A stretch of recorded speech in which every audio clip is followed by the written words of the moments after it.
Here's a laser pointer. You ever wonder how it works?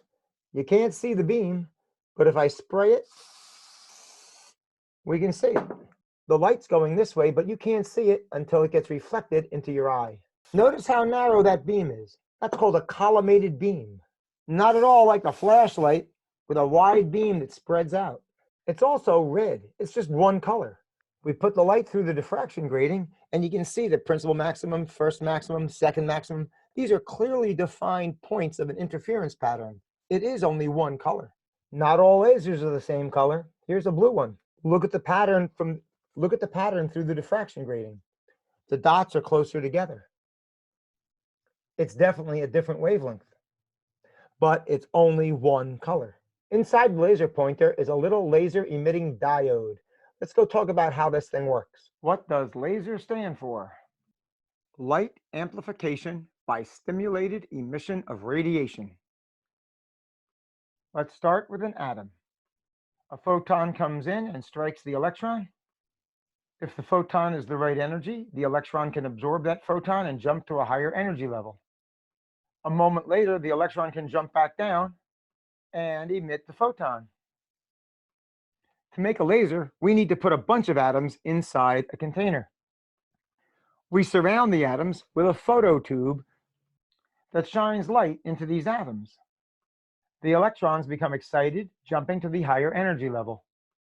They don't jump down right away, though. They're in what's called a metastable state in this material. It's designed this way. Eventually, one of the electrons jumps down and gives off a photon. The photon passes by a nearby atom in an elevated state. As that photon passes by, it triggers this electron to jump down. The photon that is emitted is now with the same photon that came in, and they're together, they're in the same phase, they're the same frequency. This is called coherent light. Coherent light is in phase. So both of these photons can work together. When the first photon passed by the electron that was elevated, it stimulated the electron to drop down and emit the next photon. So that's the idea of stimulated emission. These photons continue on to the next atom, which is elevated. Now when it drops down, it will be stimulated to emit a third photon, all of them in phase. Now these photons are going to be moving along this way. Well, they're going to hit a partial mirror and reflect off. We'll see why it's partial in just a moment, but the photons are going to reflect, come back. Well, in the meantime, the phototube has been emitting more light, causing these atoms to be excited again, and they're all ready to be stimulated by the passing photons. As they pass by, the photons build up more and more in phase. They hit another mirror on this side, reflecting back, and they reflect back and forth while the phototube is pumping up all of these atoms, continually emitting more and more photons in phase, building up until the laser beam shoots out of this partial mirror. Now it's only partial, you don't want it to reflect forever. It's going to break through the mirrored coating and then come out. So you can think of these photons as being amplified because they're all gathered together in phase through the stimulated emission of the photon radiation. And the beam comes out collimated.